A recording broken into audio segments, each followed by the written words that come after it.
Ladies and gentlemen, you want to know the real secret to removing toxic people forever? It's not yelling louder or getting the perfect comeback or winning the argument. It's learning not to play their game at all. Here's the truth.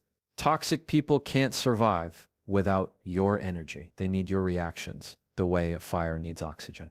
Every time you defend yourself to them, every time you try to explain to someone who's not listening, you're just tossing logs on their fire. The secret thing that removes them forever is boundaries backed by silence. Boundaries are not about controlling someone else. They're about controlling what you allow in your space. You stop giving them access to your peace, your time, and your mind. And you don't have to make a speech about it. You just change your availability. When you stop showing up to their drama, you stop being a character in their story. And here's the magic. They'll go find someone else who will play along. See, you don't win against toxic people by beating them at their own game. You win by not playing. So the next time someone tries to drag you into a fight, remember this. You don't have to attend every argument you're invited to. Protect your peace. Choose silence when words won't work, and watch how the toxic fades away. Because the moment you stop feeding their fire, it goes out. Boundaries are your silent bodyguards. They don't wear uniforms. They don't carry weapons. And they don't need to make a lot of noise to be effective. They simply stand guard over your time, your energy, your emotions, and your peace. You don't have to fight people to keep them from hurting you. You just have to draw the line. They can't cross. But here's the thing. Most of us were never taught how to draw that line without feeling guilty. We think boundaries make us selfish, cold, or unkind. In reality, they do the opposite. Boundaries are what allow us to be kinder, more loving, and more consistent without being drained or disrespected in the process. Think about it this way. Every time you let someone step over your limit without saying anything, you're sending a quiet message that it's okay to treat you that way. And the truth is, some people will keep pushing until they see where you finally say enough. The danger is if you don't set that line early, you'll end up setting it when you're already angry, exhausted, and ready to explode. That's why boundaries work best when they're proactive, not react. When you set a boundary, you're not declaring war. You're simply saying, this is a level of respect and kindness that is required to be in my life. You're not trying to change someone else's behavior. You're making a decision about what you will and will not accept. And you do it without the need for yelling, shaming, or proving your point. Your silence and your absence become the message. Some people won't like it, especially the ones who benefited from you having none. They'll call you difficult, accuse you of changing, or say you've become selfish. That's when you have to remind yourself, you didn't change for the worse. You just stopped tolerating the worst. Those who truly value you will adapt to your boundaries because they want to keep you in their life. Those who don't will try to test them until they realize you mean what you say. Boundaries also aren't about making people earn your love or attention. They're about making sure you can give them without resentment. Because when you let people take advantage of you long enough, kindness stops feeling like kindness. It starts feeling like weakness, and bitterness starts to grow. A boundary clears that away. It's not a wall to keep people out. It's a door you control, deciding who comes in and who does. The beauty of boundaries is they don't require constant enforcement. Once you're consistent, people quickly learn how to treat you based on what you allow. If you keep giving in when someone pushes, they'll keep pushing. But if you hold your ground calmly, firmly, without emotional explosions, they eventually stop testing you. It's like training someone on how to respect your space. And yes, there will be times when setting boundaries means losing people. But the truth is, you're not losing the right people. You're losing the ones who only valued you for how much they could get from you. You're losing the people who never respected your no and only stuck around when you said yes. And while that can hurt in the short term, it's one of the most freeing and self-protective moves you can make for your long-term peace. At the end of the day, your boundaries are an act of self-respect. They quietly say, I matter too. They protect you from burnout, resentment, and constant conflict. They give you space to heal, grow, and attract healthier relationships. And they remind you that protecting your peace is never something to apologize for. When you have clear boundaries, you don't need to fight to keep toxic people out of your life. They eventually walk away on their own, realizing they can't get past your silent bodyguards. And that's exactly how you win without ever lifting a sword. Control your responses, not their reaction. It sounds simple, but it's one of the hardest skills to master. especially when you're dealing with someone who seems determined to get under your skin. Toxic people thrive on pulling you into their chaos. They poke at your insecurities, twist your words, and create situations designed to make you lose your cool. Why? Because your emotional reaction is their fuel. Every outburst, every long explanation, every defensive argument is like serving them a 5-course meal. And if you keep feeding them, they'll keep coming back for more. The mistake many people make is thinking they can change someone's behavior by reacting strongly enough. We believe that if we just explain ourselves better, shout louder, or show enough hurt, they'll finally see what they're doing and stop. But toxic people don't operate on the same logic. Your pain doesn't make them stop. It often confirms to them that their tactics are working. They're not looking for understanding. They're looking for control. This is why learning to control your responses is such a powerful shift. It's not about suppressing your emotions or pretending you don't care. It's about recognizing that your emotions are yours, and you don't have to hand them over to someone who's only going to use them against you. Controlling your response means taking a pause before you react. It means asking yourself, will what I'm about to say make this situation better? Or am I just giving them exactly what they want? Sometimes the most powerful response is no response at all. Silence can be uncomfortable for someone who's used to you engaging every time. They'll try harder at first, raising their voice, pushing more buttons, dragging you back into the fight. That's when you have to stay grounded. Breathe and remind yourself that their reaction is not your responsibility. You can't control whether they calm down, apologize, or continue their behavior. What you can control is whether or not you let them hijack your peace. It's like standing in the middle of a storm and deciding not to get wet. You can't stop the rain, but you can open your umbrella. Your calm, steady response is that umbrella. And here's the thing.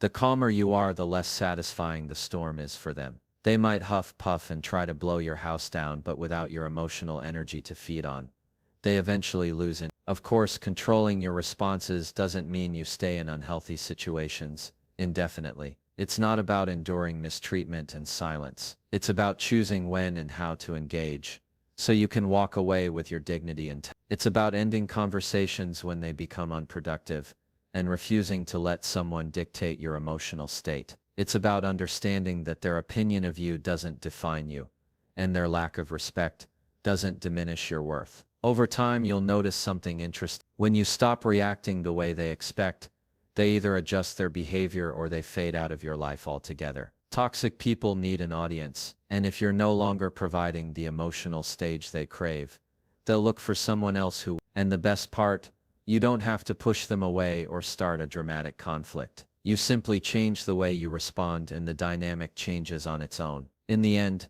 controlling your responses is about protecting your energy. It's a declaration that you're in charge of your emotional state, not the other person. You're no longer handing them the remote control to your mood. And once you master that, you'll find a new kind of freedom. One where you can walk through chaos without letting it live inside you. Because when you stop serving them the meal, they eventually stop showing up at your table. And that's when you truly win. Distance speaks louder than arguments. There's a power in walking away that no heated debate can match. When someone is trying to bait you into a fight, they're expecting you to stay, defend yourself, and keep the energy going. They want the back and forth, because it keeps them in control of the moment. But when you choose distance instead of engagement, you take away the very thing they're fighting for, your attention. The reason this works so well is because most arguments with toxic people aren't really about solving problems. They're about winning. It's not about understanding each other. It's about exhausting you until you give in or blow up. That's why engaging usually leaves you feeling drained and unsatisfied. You might think you've made your point, but in reality they were never interested in hearing it. Your words just gave them more material to twist, criticize, or use against you later. Walking away changes the game entirely. It says without a single word, this conversation is no longer worth my peace. And the beauty of it is that you don't have to announce it, justify it, or make a dramatic exit. You simply remove yourself. You take your energy, your presence, and your willingness to participate, and you leave the battlefield. Silence becomes your loudest statement. Some people will interpret your distance as weakness, but that's only because they measure strength by how loudly you can fight. True strength is knowing when not to. It takes far more control to walk away than it does to throw verbal punches.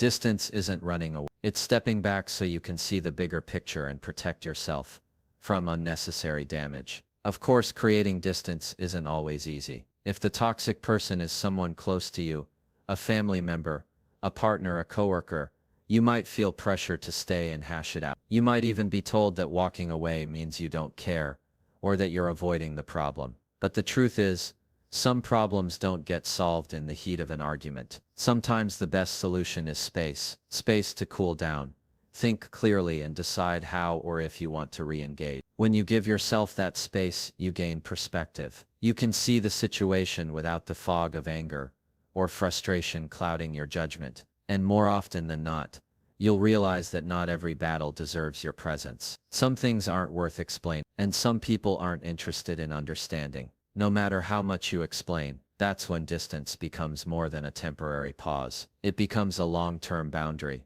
And here's the quiet magic of distance.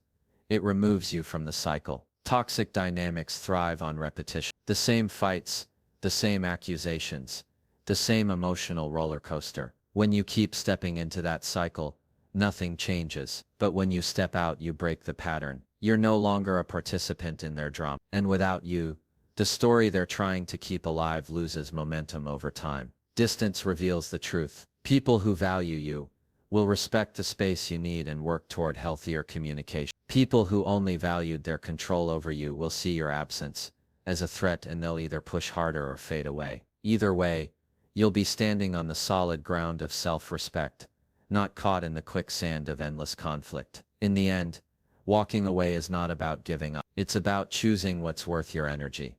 It's about recognizing that peace is more valuable than winning an argument. It's about understanding that silence can carry a message so loud it can't be ignored. And when you master that, you'll see that distance doesn't just end the fight, it ends the hold that person has over you. Sometimes the strongest voice you have is the one you choose not to use. Know your worth before they discount it. The truth is, people will always treat you based on the value you set for yourself. If you walk into every relationship, every job, every interaction, unsure of what you deserve, there will always be someone ready to set that price for you. And it will almost always be lower than your real value. Toxic people in particular are experts at spotting uncertainty. They can sense when someone doubts themselves, and they use that doubt to their advantage. If you don't define your worth, they will define it for you. And when they do, it won't be flattering. They'll chip away at your confidence with subtle jabs, make you feel like you're asking too much for wanting respect, and convince you that your needs are unreasonable. Over time, you'll start lowering your expectations, just to keep the peace. You'll tell yourself, maybe I am overreacting, or maybe I don't deserve better, until you're accepting behavior you once knew was unacceptable. Knowing your worth doesn't mean thinking you're better than everyone else. It's not arrogance, it's self-respect. It's a quiet, unshakable understanding that you are worthy of kindness, honesty, and consideration, without having to earn them. It's knowing you deserve to be surrounded by people who see your value, without constant reminders or explanation. When you have that foundation, toxic people have a much harder time getting a foothold in your life. The problem is, many of us wait for someone else to confirm our worth. We think if a boss praises us, if a friend validates us, or if a partner treats us right, then we must be valuable. But that's backwards. Your worth exists, whether anyone sees it or not. It's not something people give you. It's something you carry, and it's something you protect. When you know it deeply, you won't stick around places or people who constantly make you feel small. One of the biggest signs you don't know your worth is when you start justifying poor treatment. You tell yourself it's temporary, or that the good moments outweigh the bad, or that you should be grateful for what you have. And while gratitude is important, it should never be used as a shield to hide from the truth. Being grateful for what's good doesn't mean you have to tolerate what's harmful. Toxic people will always price you cheap if you let them, because it benefits them. If you accept less than you deserve, they get to keep giving less while taking more. But when you know your worth, you set a standard they either have to meet or walk away from. And here's the key: you have to be okay with them walking away. Because people who leave when you stand up for yourself were never there for you. They were there for what they could get from you. Building your sense of worth takes time.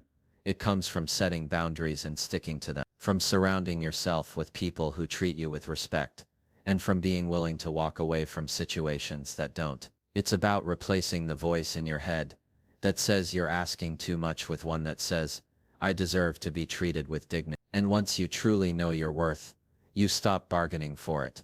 You stop trying to convince people to treat you well. You stop accepting crumbs when you deserve the whole meal. Because your worth isn't negotiable. It's a fixed value that doesn't drop just because someone else refuses to see it. And when you live by that truth, toxic people can't discount you anymore. They either rise to meet your standard, or they get priced out of your life completely. And that's when you know you've set the right price. Stop explaining to the unwilling. There's a certain exhaustion that comes from trying to make someone see your side when they have no interest in understanding you. You can choose your words carefully, stay calm, and repeat yourself a dozen different ways. But if their goal is not to understand you, you're not having a conversation. You're running in circles. Some people aren't confused. They're committed to misunderstanding you, because it serves their narrative. The more you explain, the more material you hand them to twist, dismiss, or use against you. It's tempting to think that, if you could just find the right words, they would finally get it, that if you were clearer, calmer, or more patient, they would see the truth. But toxic people often aren't looking for truth. They're looking for advantage. If they can keep you talking, they can keep you defending yourself. And if they can keep you defending yourself, they can keep the focus off their own behavior. That's why it feels like you're explaining the same thing over and over while nothing changes. You have to recognize when your explanations are falling on closed ears. The unwilling aren't open to new information. They've already decided what they want to believe. They've built a version of events that makes them comfortable, even if it's not accurate.